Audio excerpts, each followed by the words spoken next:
Actually, we've defined confidence incorrectly. We defined confidence as the thing to do the thing. When I define confidence as the confidence in the thing you've already done.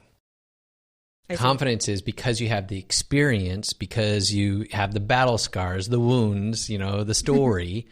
That's how you can be confident. And so now all of a sudden this concept of what do I need to do this next thing is actually not confidence. It's not the confidence in the action or the achievement or the task. The confidence is in who I am, in my inert understanding that, holy crap, I can go through some things. I have resilience. I have audacity. I can get up again when I fall down. And even if this next thing falls apart or goes sideways, I'm going to be just fine.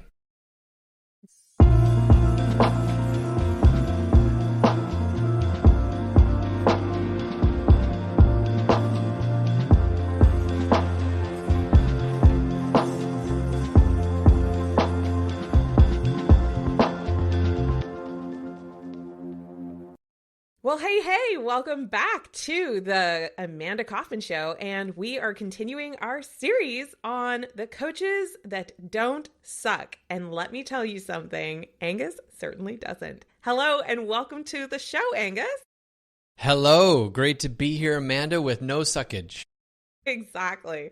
Well, listener, in today's episode, we're welcoming Angus Nelson, an executive coach and author of the upcoming book, Confidence Comes Last. Confidence happens to be one of my favorite subjects, so I'm sure we'll Do you know, touch on that I today. want to interrupt you. We actually changed the title, and now it's Confidence Comes Later. Confidence comes later. Yeah, okay, right. All right. With that little shift, it makes your brain go, what? Okay, why? And I love that. The change in the title. Yeah. So sorry about announcing the wrong title, but I think this is what a lot of coaching business building is like, isn't it? It's making those little adjustments along the way when we find a little bit of a better way. I love this. Okay, cool. Yeah. Well, and I love what we were talking about before we got on here. You're like, don't try and make it perfect and stuff like that. So even exactly. You have that in your head because it was in our press material. Like, oh, we're talking about this book, blah, blah, blah, blah. And so that's the seed that's in your head.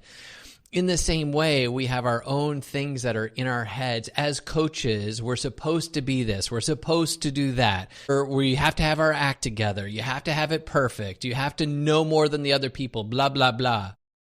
Oh my gosh. And none of it's true. true. The pressure to be a smart patootie. That's so true. And it's like, I'm just really excited to have you on the show, Angus. And, listener, this is a fella with years of experience in coaching. And when we were preparing for this, I was impressed by Angus's preparedness for the podcast. And you know what that tells me? That he is somebody who has done the reps. And he's someone who has gone through the cycles to identify like, well, here's what works and here's what could work even better than best. And he's definitely systems and process oriented. So again, welcome to the show. And I'm really excited for everybody to get to learn from you. Just by way of background, why don't you just take 30 seconds and let us know what you're working on today?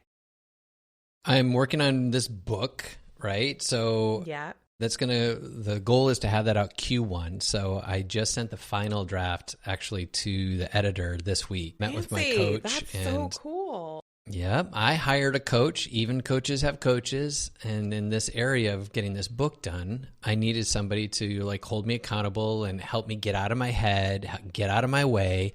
I've been working on this book literally for years. And finally I can look at this book. Yeah, seriously.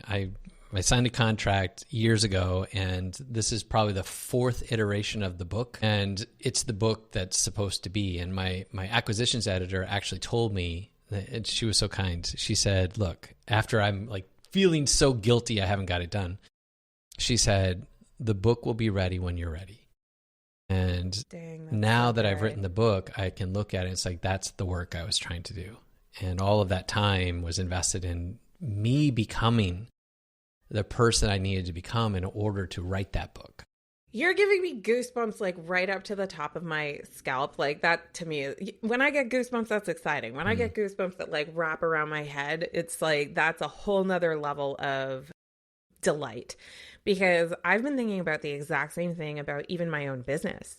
You know, I'm into my 8th year of business as a coach, and to the G, I've done so many things. I kind of joke sometimes that I'm like the Try Guys of coaching. You know, I've tried so many different ways to meet people, to engage with them, to talk with them, I've run sales teams, I've dialed it up and down. I just feel like I've touched every dial on the panel for adjustment with this business.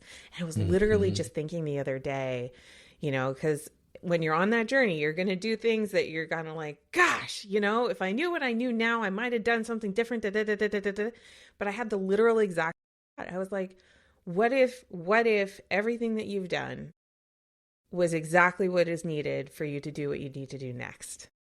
100%. 100%. So I even talk good. about that in the book. I talk about the fact that you're exactly where you need to be right now.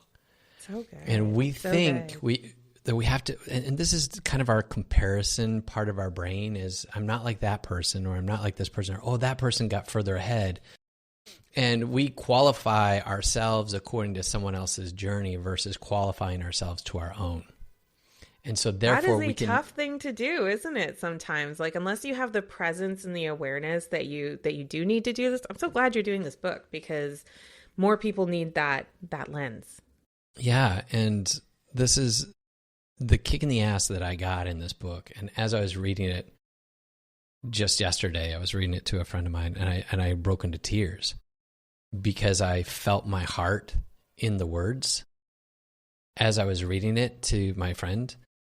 And they said, holy shit, Angus, I feel you through those words. And I can see why you're crying. And it's like, because this is my heart. I didn't write a book just to like spit out a bunch of like mumbo jumbo knowledge and logic, but I wanted to reach people in the heart, because the whole premise of this book is to get you to a place of action, because we use confidence as an excuse when the truth is no one does anything with confidence. Confidence only exists in the past. You can only have confidence from something you've already done. So anything you're going to do next is something new or fresh or different than what you've already done. Even if it's the same industry, even if it's the same product, you're going to have to take a different approach. And so therefore it's all a big experiment, right? Yeah, absolutely necessary.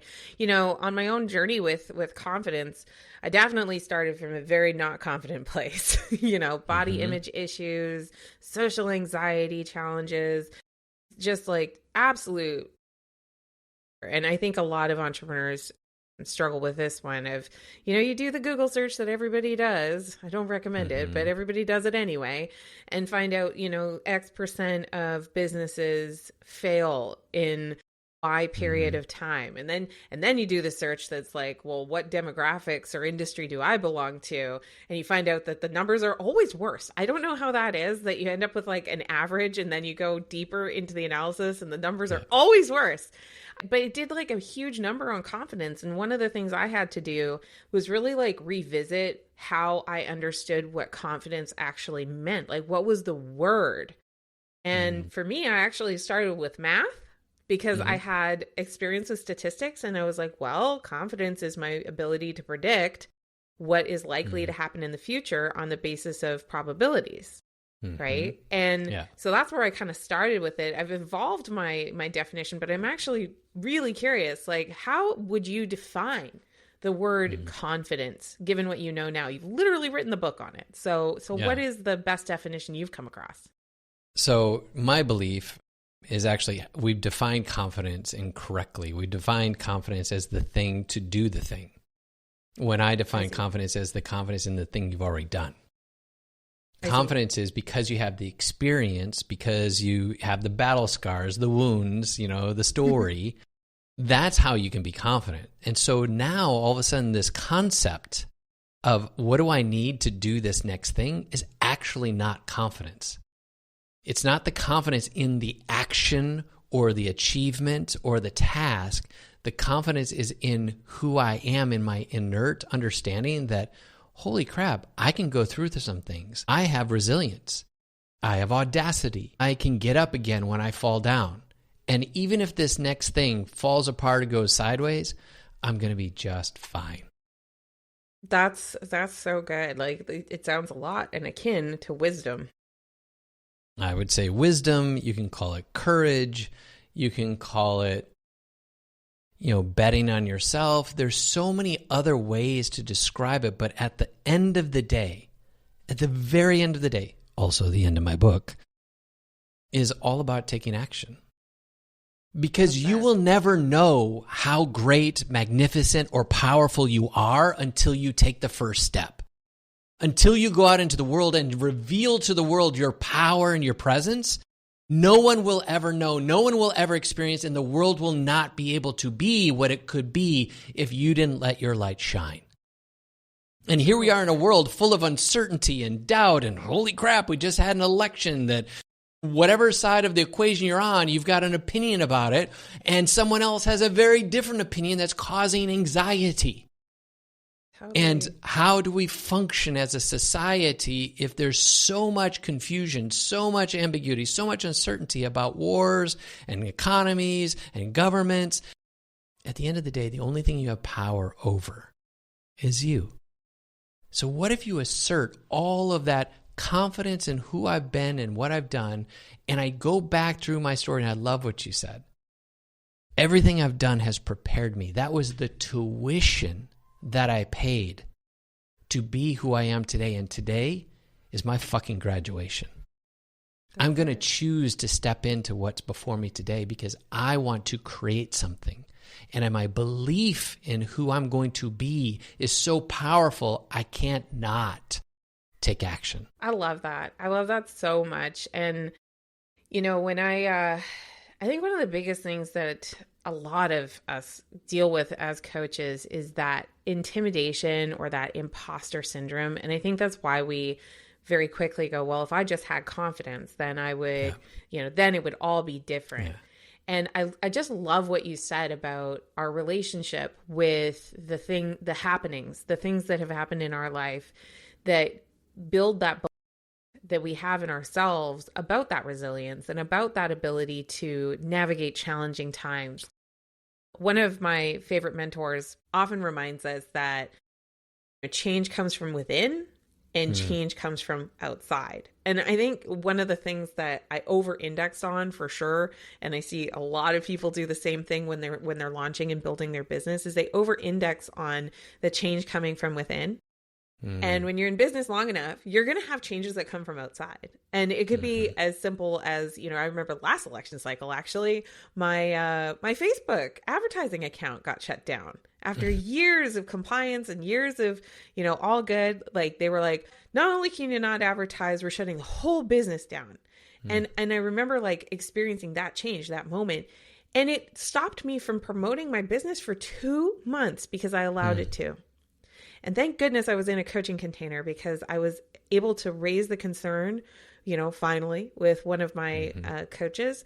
And he was like, yeah, this sort of thing kind of happens, doesn't it? So what do you want to do about it? And it was such a great resilience moment because then I was like, oh my gosh, you're right. There's a lot of businesses that are out there operating that are advertising, and maybe they had like a new account that they were creating or operating under, or they chose to advertise on a different channel. And, I also got the useful question, which is, what did you learn from the experience? And what I learned from that particular experience was how important it is to know what you are putting through your advertising channels with whoever you're doing. Because what I was doing is I was promoting every live stream that we did. And I have no idea what I wasn't compliant with, but because I had no review of that and it was so variable, then it increased my risk for getting shut down. And now I know. And I learned so much about like advertising, compliance, compliant language, and all of that kind of thing. And I think sometimes when people go into, for example, social media, there's somewhat of a sense of entitlement because it is so easy to do it once you do figure out like the process.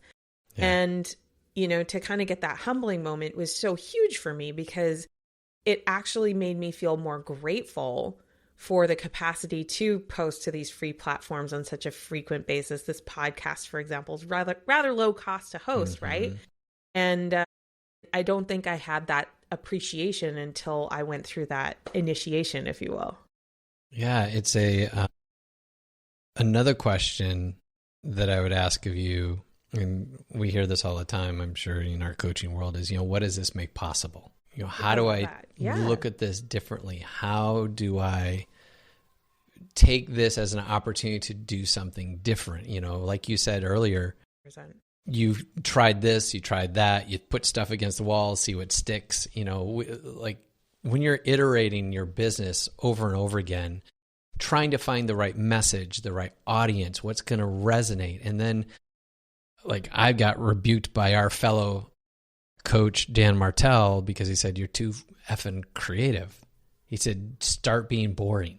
Just do the thing you know to do. And I love this. This is so good. And so here we are, like, oh, I'm going to reinvent this. I'm going to do this. But when something fails and you fall flat on your face, when I ask myself now, what does this make possible? Instead of me going to that creative, like, oh, I'm going to do a new thing, I think totally new momentum. Totally new. I'm going to go another direction. I'm going to do a thing. And not to say that that isn't true. There may be something like that, but there's different philosophies that once you get more grounded in yourself, more comfortable in your skin, you can say, well, what do I know? I know that this works. I know this client responds to this. So let me go back to that basic, and then I can tweak from there. So one of the things I've been marinating right now, in real time today, one of my heroes in the marketing space is a guy named Alan Satanic. If you don't know him, holy crap, the guy's like...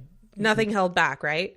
Yes. Holy crap. Freaking genius. Anybody listening to this, if you want to be good at marketing and you want to be good at mastering your psychology, like, I am not an affiliate. I am simply telling you, you need to go to the Nothing Held Back Facebook group and just spend an afternoon reading the posts by Alan. Like, he's a genius. I'm not even in one of his programs. I pay the man nothing. I'm telling you, you need to go to that. He's just, and he's so generous. And he wrote this thing that said, who's not paying you money? And I've been chewing that all day today. Say more about that. So what was the full context of the question? So we always think, like I said, we're going to go create a new thing, this whole creative bent and chasing rabbits and shiny objects and things that we can find ourselves doing. And he said, sometimes you have to get really creative in how you're seeing your product. There are other facets to your business that perhaps you are not amplifying. In other words, let's say you're a business coach. Cool. So the people that are paying you are to give them insights into their business. And that might include some mindset. Well, what if you had a mindset program? What if you spun out, aspect of your coaching that includes just, a 30-day mindset cleanse or something like that? I'm just making something up. And then you go on some further and you're like, some of these business leaders have families. I wonder how they're showing up for their families, how to be an entrepreneurial parent. And now you can spin up another arm of the business that is related, but there's people who have another need that now you create another avenue of resources because that's another cash flow area. Well, all of these different, income streams are not different. They're just facets of the same diamond.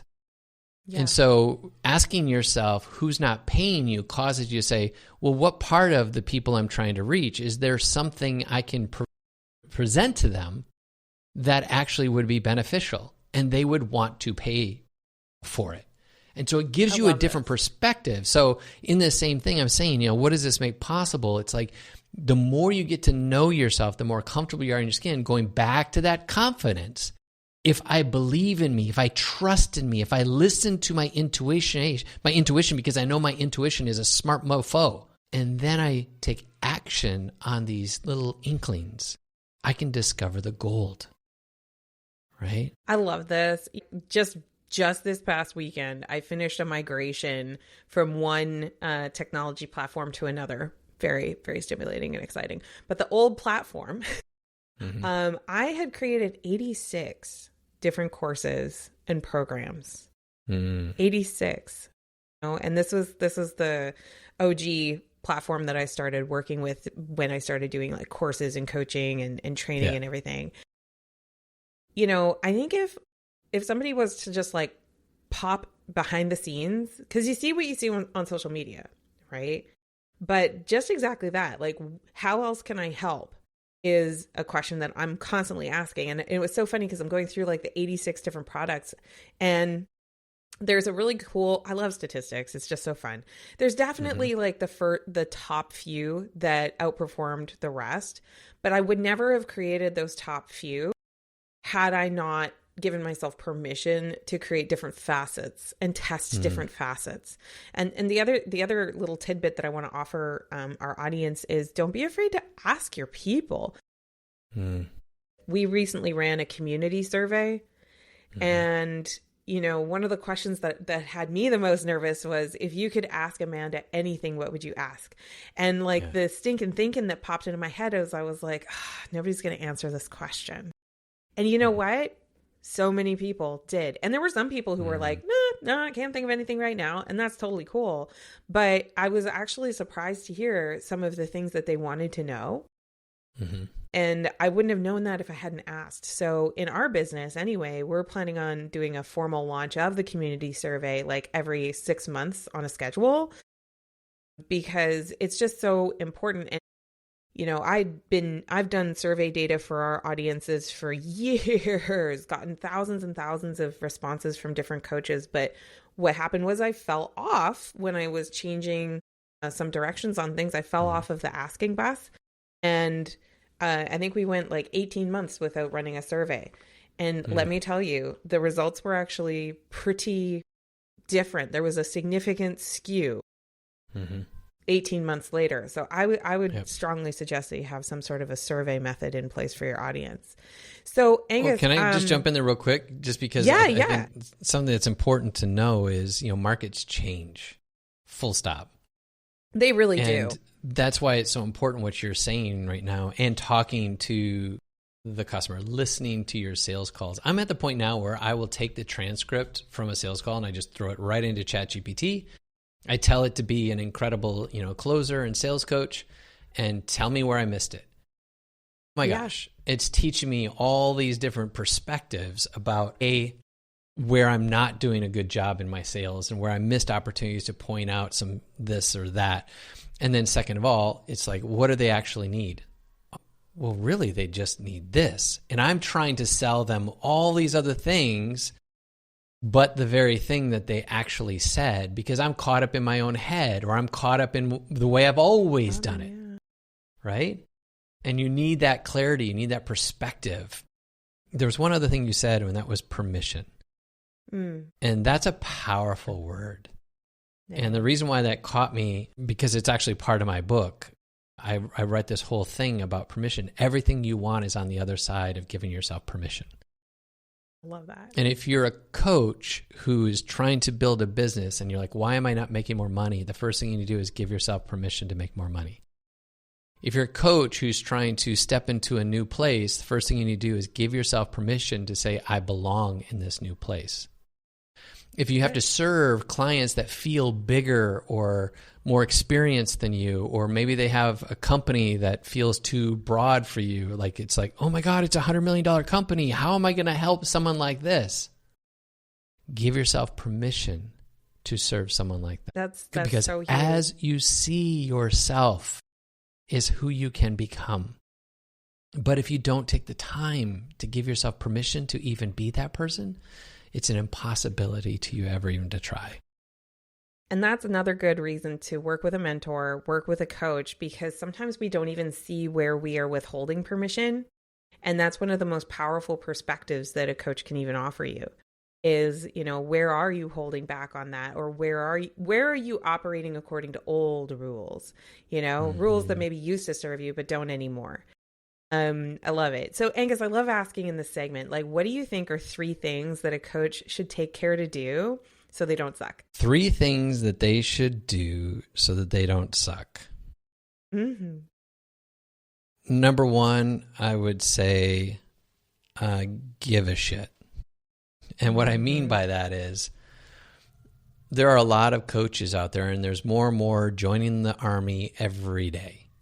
And you have to compete with great marketers who are actually 23-year-old life coaches with not a lot of life to coach. Sure. And so by you caring, by you giving a shit, what I mean is you get good at your craft so that you can serve with impact. Care for the people that you serve without being needy, without being hero complex. Hear me straight. I'm not talking about being weird. I'm talking about in a healthy, proactive state. The second thing is be the challenger. Most clients pay to ask them the questions and call them out on the things that nobody else will. And sometimes that means it makes you feel uncomfortable because maybe you don't have that kind of personality. Maybe that's not something you're accustomed to. But it's incumbent upon you to challenge your clients so that they can rise to another rank. And you might say to yourself, but what if they reject me? What if they fire me because I challenge them? And I guarantee you, if you're doing it the right way, if you are doing it with love and you're doing it to serve, you cannot lose when you challenge them. And in fact, you actually win them over for more. And then the last thing I would say about not sucking is you are constantly selling. Keep your pipeline full. And that requires you not get fat and happy when things are good. So if suddenly you close a couple clients at really high dollars and you're like, oh my God, I'm going to be great for the next 3 months. And then you don't continue to keep your foot on the pedal, on the gas. In those 3 months, suddenly everything's going to dry up and now you're feast and famine. You're going to go into scarcity and panic and you won't be able to get the momentum back. And where I see so many coaches failing is they go through this seesaw where they fill their pipeline and then finally they get the clients. Yes, life is grand. And then they don't keep the natural trajectory. Now, if you're a really good coach and you're challenging your clients and you're helping them raise to another ranks, they're likely to stick around. That's amazing. You want that. I have a client I've been working with for 5 years. We just celebrated. However, there's an attrition. There's normal life cycles to the people that you serve. And that for some, it might be just a 3-month program. Hey, for 3 months, we're going to do this. We're going to knock it out of the park.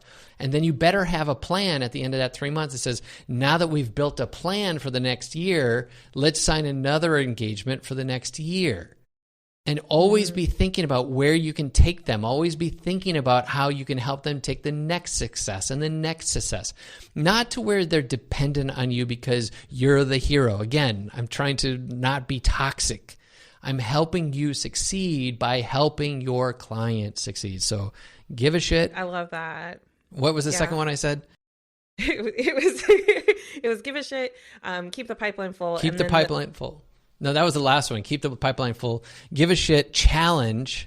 And then keep the pipeline full. They pay you to push. Full. Yeah. You know, I'm a certified high performance coach, and Brendan Burchard leads that training. And I feel like I've been a CHPC since like 2017, and I've done recertification nearly every single year, sometimes twice a year, with that. And he said to me, they pay you to push, I swear, for 4 years before I finally, again, progress is in permission, finally felt that permission to push. And for me, the thing that I had to learn was to take that risk.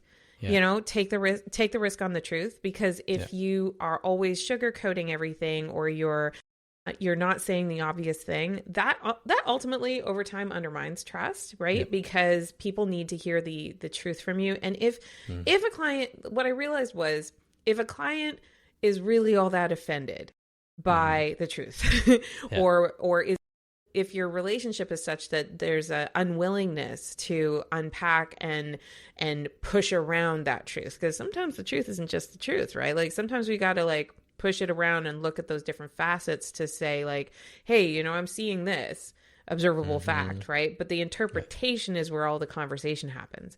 If the interpretive conversation is not able to take place because you do not have the rapport to be able to do so, there's so much opportunity in all of that, opportunity to develop the skill of developing rapport, opportunity to identify like, hey, push, and you start to learn. It's almost like driving a car right? And we do it unconsciously, but we'll put our foot down a little heavier as the car is climbing a hill, and we'll ease our foot off the accelerator when we're going down a hill, and maybe even put it towards the brake, and we don't even really realize that we're doing it.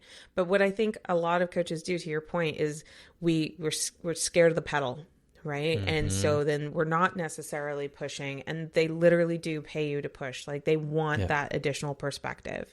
I love it. Angus, what's the best way for people to keep up with you, find out about your new book release, all of the good stuff? You can follow me on Instagram. Is probably the easiest and best way. I'm available on all the things at Angus Nelson, ANGUSNELSON. And if you want, there is a blocker that's likely holding you back. We call them the wealth blockers. There's 6 areas we've observed in our research with the clients that we serve. If you want to make a discovery about yourself and what that blocker is, just put the word blocker in a DM in my Instagram, and I'll send you over an assessment that you'll take in less than 3 minutes. And it's going to reveal to you something that you cannot not see after you've seen it. And it will be a mirror shine in your face saying, this is the thing that you're allowing to get in your way over and over again. Sounds like an incredible goodie. Y'all, make sure you do follow Angus, and also make sure you subscribe and leave a review on this episode. It helps others find the episode and choose to listen to it. So we really appreciate when you do that.